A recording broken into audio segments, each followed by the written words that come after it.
Let's look at a process to create a batch sequence in Tungsten Power PDF.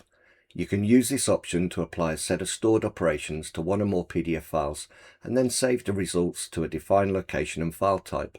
These operations are stored in a sequence that can be run, edited, renamed or deleted. This is in effect a workflow. From the Advanced Processing tab on the ribbon, we'll select the sequencer and then select New Sequence.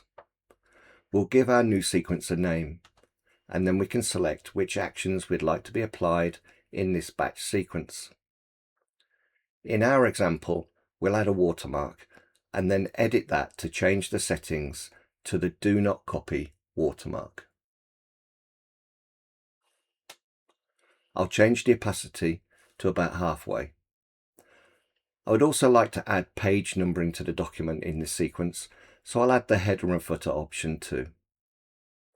We have a macro for adding the page number, so I'll select that from the macros drop down and add it to the footer.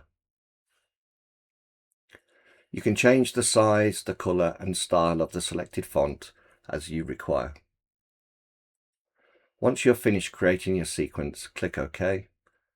And next we'll choose to run the commands on all open files when this sequence is run.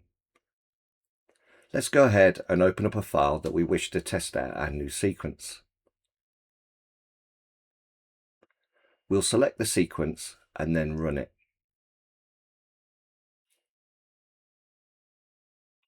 We can see that both the Do Not Copy watermark and the page numbering have been applied across all pages. If you're interested in learning more about Power PDF and its capabilities, we offer both free to access online learning as well as a wealth of technical videos on the Tungsten Demo Center.